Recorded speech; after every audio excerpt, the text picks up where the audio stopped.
Hello! Aujourd'hui, je vous présente le point lecture du mois de juillet. C'est parti, on commence tout de suite.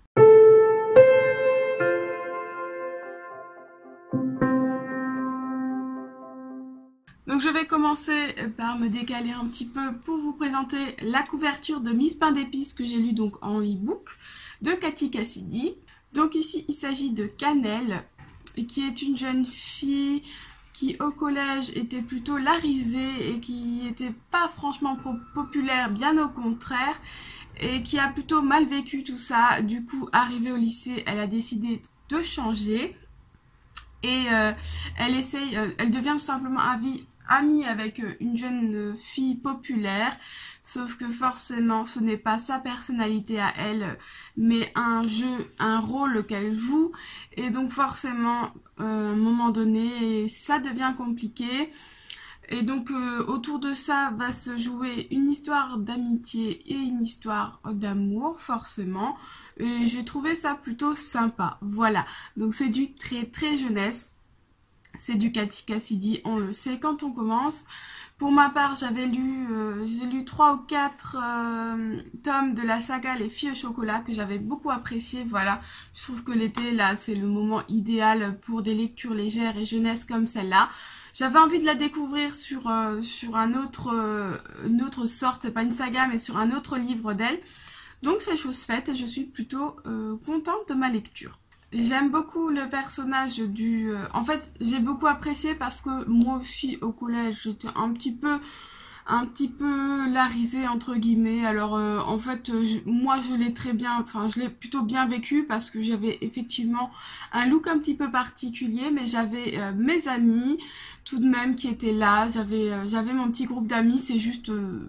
Voilà, certaines personnes, les plus grands, qui comprenaient pas trop mon look et ma façon d'être et mon caractère, mais je m'en fichais un petit peu puisque moi j'avais mes amis pour me soutenir et voilà, et ça me suffisait. C'est sûr que c'était pas rose tous les jours, c'était pas super tous les jours, mais ça ne m'a pas franchement posé plus de problèmes que ça.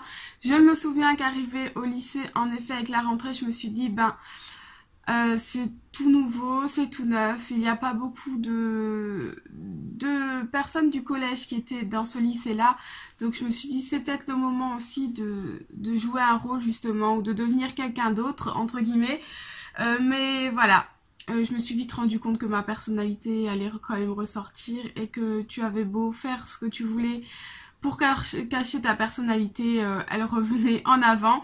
Et donc j'ai fini par l'assumer, cette personnalité, cette originalité. Bref, du coup j'ai trouvé... voilà, du coup c'est un sujet qui m'a plutôt touchée, puisque je l'ai plus ou moins vécu aussi. Et ce que j'ai beaucoup apprécié là-dedans, c'est aussi la petite romance qui se met en place. Le garçon dont je n'arrive plus à me souvenir du prénom, parce que moi les prénoms... c'est compliqué à retenir quand il s'agit des livres, voilà. Je l'aime beaucoup, je l'ai vraiment beaucoup apprécié parce que lui justement, il a une personnalité très particulière, il a un look très particulier et très original, et il s'en fiche complètement de ce qu'on peut penser de lui, voilà.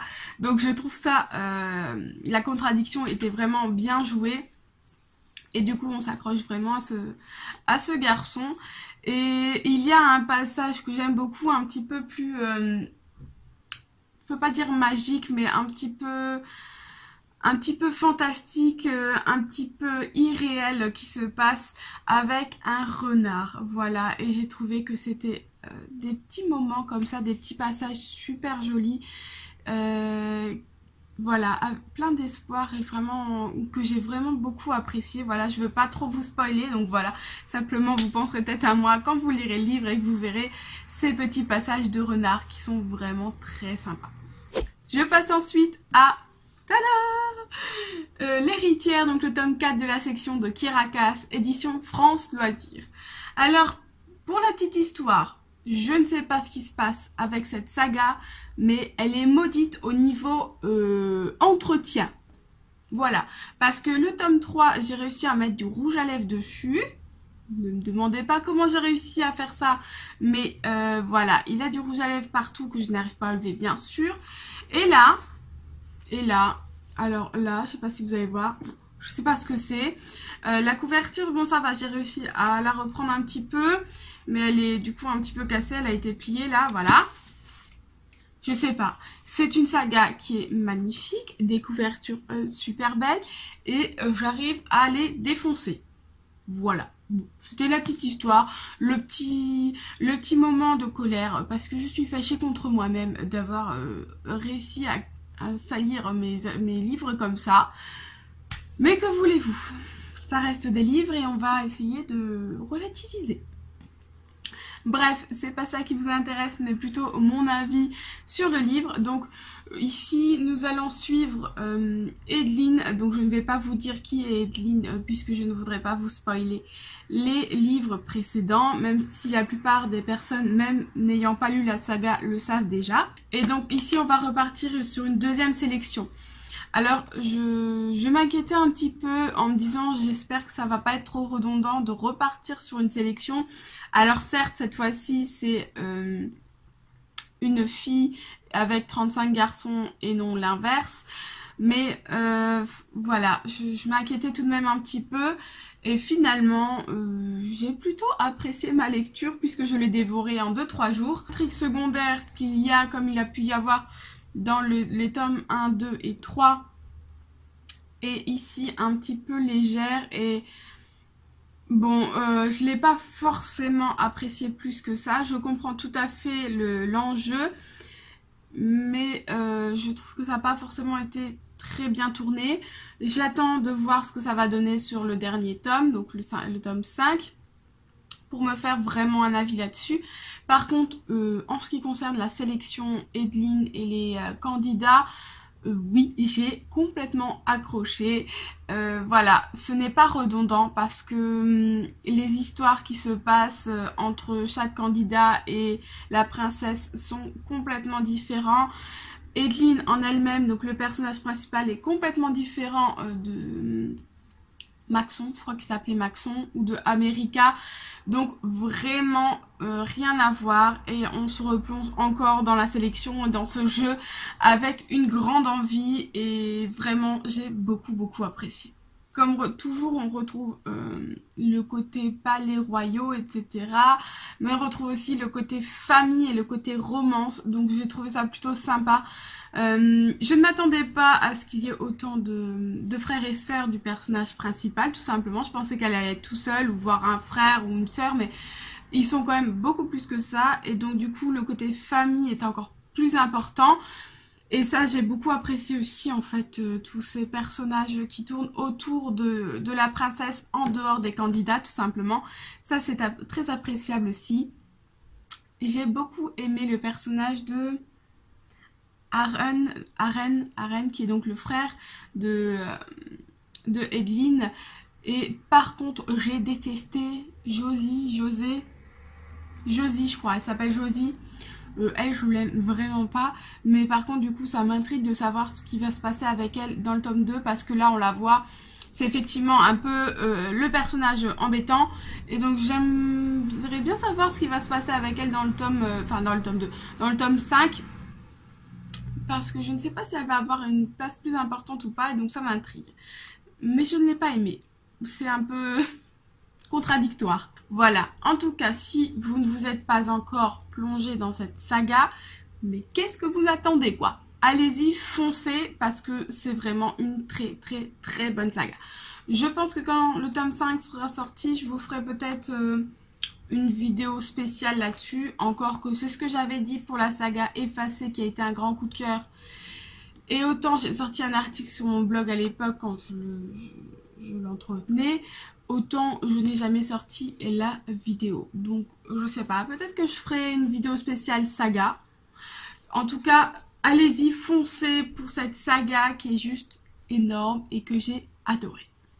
Je vous présente ensuite Harry Potter et le Prince de Sang Mêlé de J.K. Rowling, édition Gallimard. Ici les nouvelles éditions Gallimard dont je suis folle amoureuse. En fait, je l'ai lu en 2 fois, entre guillemets. Je l'ai lu le début jusqu'à à peu près... Ouais, le 2 tiers, j'ai lu 2 tiers à peu près, très lentement. J'avais envie d'avancer sans avoir envie d'avancer parce que je ne voulais pas le terminer, comme je vous ai dit dans le vlog week-end à 1000 pour ceux qui l'ont regardé. Je ne veux pas finir cette saga, je veux avoir encore en découvrir et je ne veux pas la finir. Et en même temps, j'ai trop envie de me plonger dedans. Voilà. Donc, je suis contente de l'avoir lu, mais en même temps, je suis tellement désespérée de l'avoir terminé. C'est vraiment très très difficile dans mon cerveau, voilà. Le Prince de Sang Mêlé n'est pas un de ceux que je préfère. C'est pas celui que j'aime le moins non plus, mais voilà, il y a le passage notamment avec Dumbledore dans le lac, où ils vont chercher un des Horcruxes. Je n'aime pas du tout dans le film, je n'ai pas aimé non plus là dans le livre. Mais après, il y a d'autres passages plutôt appréciables, notamment avec Slughorn. J'aime beaucoup la transformation tout au début quand Harry le rencontre pour la première fois. J'ai trouvé que c'est un des livres qui était le plus fidèle, enfin il était plutôt pas mal fidèle au film, j'en ai appris un peu plus, mais c'est pas trop abusé non plus par rapport à d'autres de ses livres. Voilà, un peu déçue qu'il n'y ait pas Hermione et sa fameuse association pour les elfes, pour les elfes de maison. Mais bon, ça c'est un détail.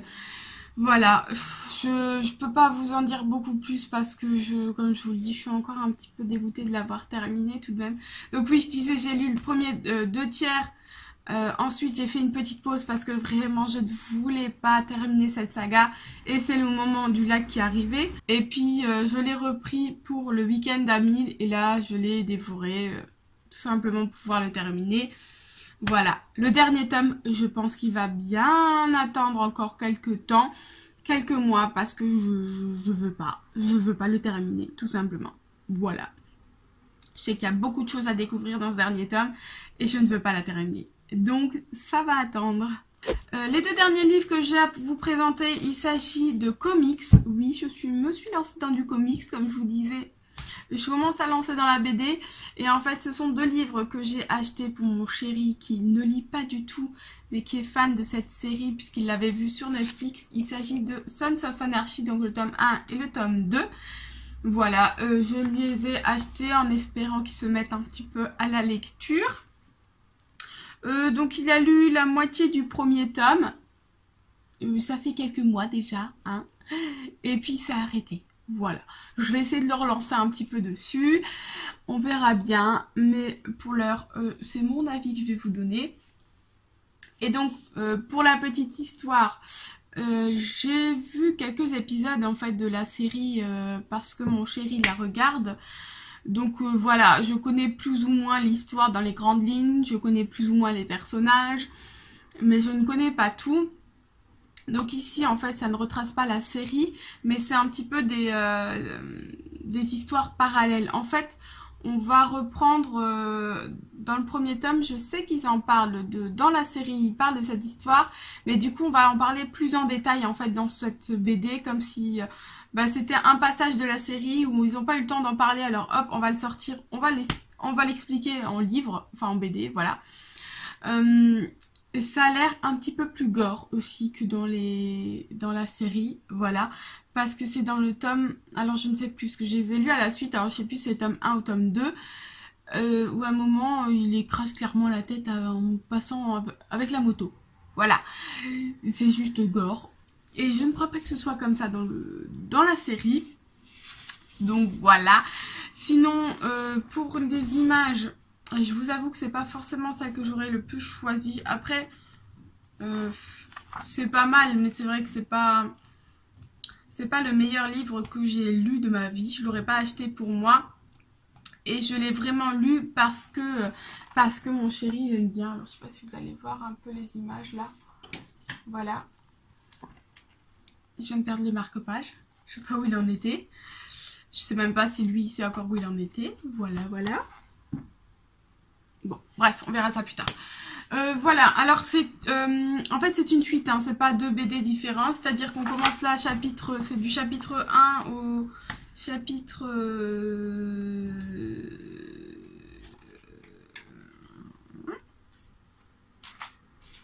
au chapitre 6 et après ça commence donc chapitre 7 jusque 10 ou 11 je crois, je sais plus.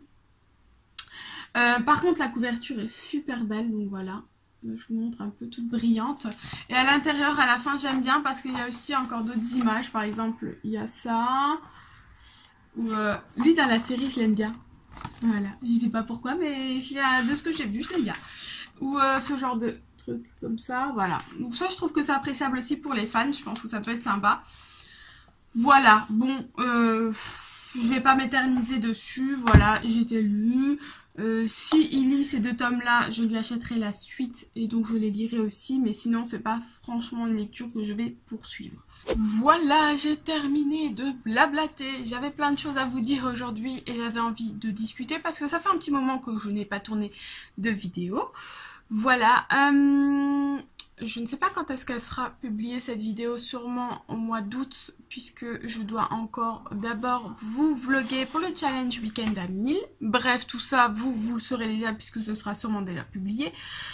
Donc je vais me taire et vous dire à la prochaine. Bye!